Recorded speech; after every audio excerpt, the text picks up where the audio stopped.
Welcome to our weekly cancer awareness blog series. I'm Sunena, the health intern at Porter County Health Department, and today we have the privilege of speaking with Dan Boyd, the Environmental Health Director of Porter County Health Department. And Mr. Boyd has courageously agreed to share his personal journey as a colon cancer survivor. So, Mr. Boyd, thank you for your willingness to share your journey being a colon cancer survivor, and it will be great for our community to hear the perspective of your journey being a survivor and being a public health professional. So, Mr. Boyd, can you tell us when was the first time that you suspected that something that might be wrong with your health?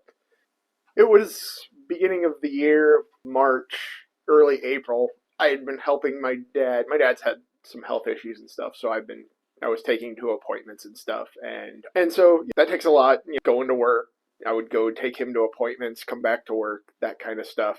And so a lot of people just thought, and same thing with me, was like I was tired, and so it's just like he's just run down from helping his dad, all that kind of stuff. And my sister had noticed that I was tired. My dad noticed that I was pale, and so I had my annual checkup with my primary care physician, and I had told him these things, and he said, "You look anemic." And so he had me do some blood work and came back that my hemoglobin was low. It was 4.6, supposed to be 13.7 to 17. So he had told me, you need to go to the hospital and get a blood transfusion because your hemoglobin is low. So that was in April, and while I was there, they said it was some kind of GI bleed. They gave me 4 units of blood, scheduled me to get an upper and lower scan, scoped upper and lower, and just kind of see what was going on. Came back that they had found a mass in my colon. He had marked it during the scope, and then they referred me to a surgeon and an oncologist, had me get a CT scan. Everything was localized just to the section of the colon, and then that kind of instigated everything. I had surgery early May. They took out a section of my colon, removed everything, took out 33 lymph nodes. That was all biopsied, came back as colon cancer. Lymph nodes were all clear. Nothing else showed up on my CT scan. And so I just had to wait for them to biopsy that. Everything came back. They had removed everything that was where the cancer was. There was a mass and then a smaller mass behind it. Mm-hmm. And then there was a small marble-sized nodule on the outside. So at that point is when they recommended chemotherapy, just given that little nodule. And then also I had some genetic testing done, and it runs in my mom's side of the family, Lynch syndrome, which is a genetic. Yep. It's predisposed to certain kind of cancers. So given the family history and the fact that there was a small nodule on the outside, they recommended the chemotherapy for 6 months every 2 weeks. So thank you for sharing that. Yeah. And that will be an important for our readers to know that there could be so many subtle signs for the disease. Mm-hmm. So I would like to ask, so what was the challenging part getting knowing by this process, and what was the emotional part with your family or with your loved ones? Given that it runs in the family, my grandfather passed away of colon cancer before I was born. My grandmother passed away in 2015. My mother passed away in 2005.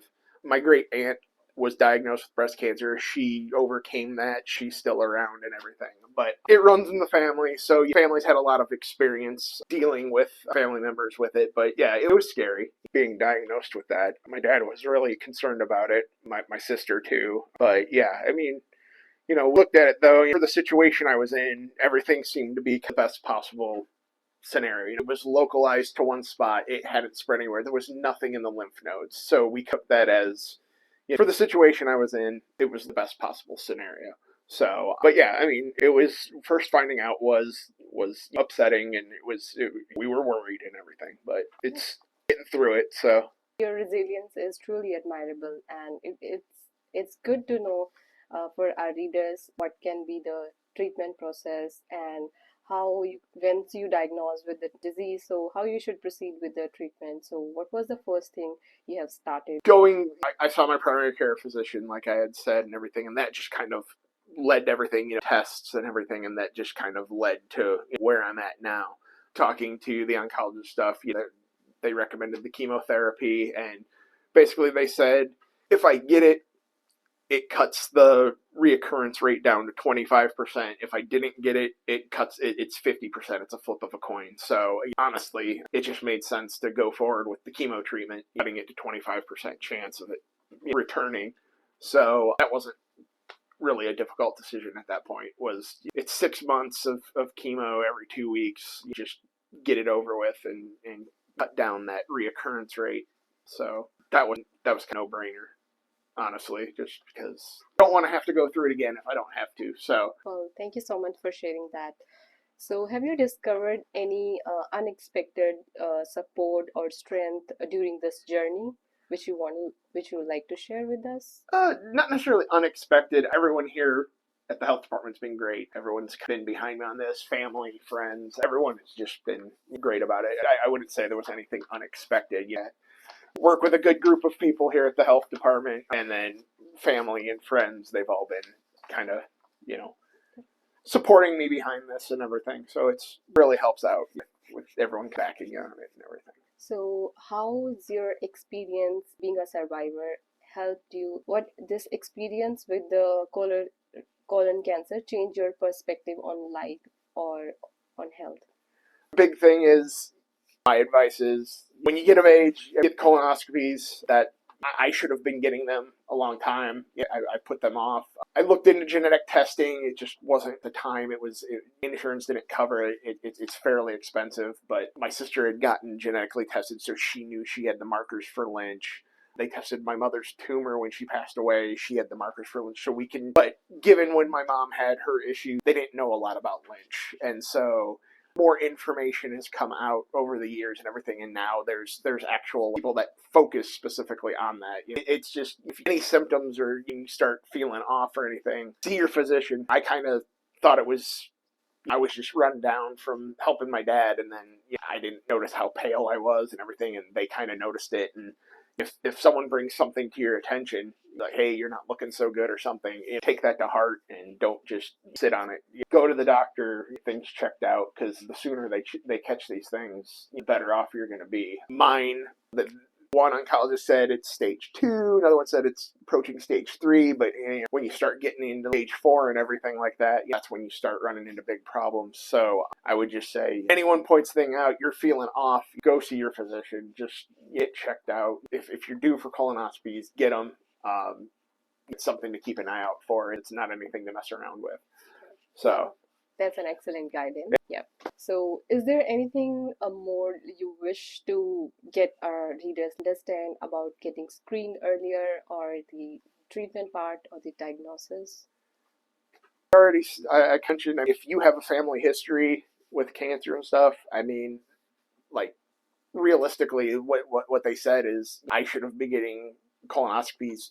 They say my mom was diagnosed, it was in the 90s, and they usually say if someone's diagnosed, you should be getting scanned earlier. They say 45 now, they've lowered to 45, but like me, I should have been getting scoped probably in my 20s, my late 20s, early 30s, and I wasn't doing that, and maybe they would have caught it sooner, and it would have just been polyps or whatever. But just kind of like I said before, it's not anything to play around with. The chemotherapy, there's side effects and stuff. I've been handling it pretty well. My blood work's been good and stuff, but some people have worse side effects and everything. Mine have been fairly minimal.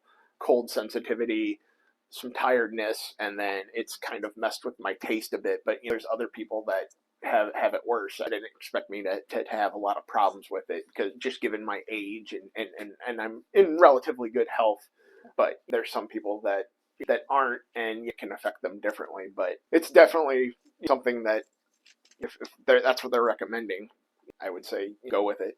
On last treatment is in 2 weeks, so it'll be my last treatment. So then it'll just be follow-ups, another scan, and then talking to the GI doc to determine if I need to get scoped every 6 months or just once a year. But it'll at least be once a year from here on out, just to make sure that nothing else is going on. So it'll just be an annual colonoscopy, maybe 6 months for the first year or two, and then probably go to a year depending on how my follow-up goes. So since this is totally treatable, you're going through this.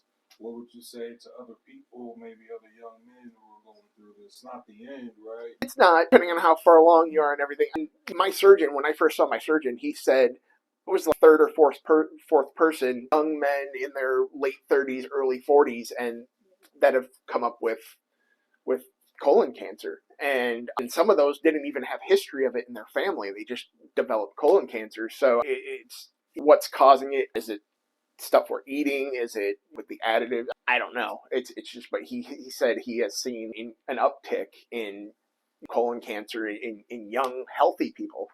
And it's just something to watch out for. We deeply appreciate your openness in Oh, yeah. sharing your journey, and especially given your important role as a community health worker. So, your story will undoubtedly resonate with many people. So, is there anything else you would like to add to emphasize in the daily health routine? What people should take initiative, or just being a normal routine? What little changes they can make? Just being like if you are getting treated, or what challenges you face each day, doing little stuff. You are getting sensitive to cold, so what people should take care of. If you're going through it, I have the cold sensitivity. It started off, I would get it a little bit and then it would go away. As I've gotten more treatments, it persists longer. It does start to wane a week after I get treatment. Gloves, if I hold the gallon of milk too long, pins and needles in my fingers. So usually I'll get a shopping cart and make sure I'm putting cold stuff in a shopping cart, not carrying it through the store. Yeah. Gloves, if you're handling cold stuff a lot, that seems to help. With the temperature getting down, now I'm feeling it in my face and stuff. So scarves, hats, everything. Drinking cold stuff is an issue usually the first week, but I've kind of found like as it goes on and it starts to wane a bit, I can't drink anything with ice, no ice cream, but like a cold pop, if I let it sit for a little bit and if I take small gulps and then swallow it down, that doesn't really trigger it. Wear socks, it gets in your feet. That's a lot of stuff. If you're tired, take a nap. That's what I do. I'll go home from work and sometimes just lay down for an hour and then just kind of, because it wears on you a little bit. And the taste thing comes and goes. Week of treatment stuff. It started a couple treatments ago. It wasn't the whole thing, but stuff that is sweet tastes okay, but other things just taste bland or don't taste very good. I've been trying to eat breakfast protein bars that are sweet and stuff. That way I'm getting protein and stuff like that, because a sandwich or something just doesn't taste good to me right now. But as the treatment wanes a little bit, so probably this weekend, starting into next week, stuff will taste normal again. It's just things like that, and you just got to make adjustments and try to just handle it the best way you can and do things that just, and it'll probably be different for everyone. You just got to work on things and figure out what works best for you in trying to overcome some of these side effects. But all the side effects are temporary. Nothing's permanent. It does wane. It starts to go away the longer I'm not after my infusion. But you just got to test things out, figure things out. But it's annoying sometimes, but in the long scheme, it's longer on it.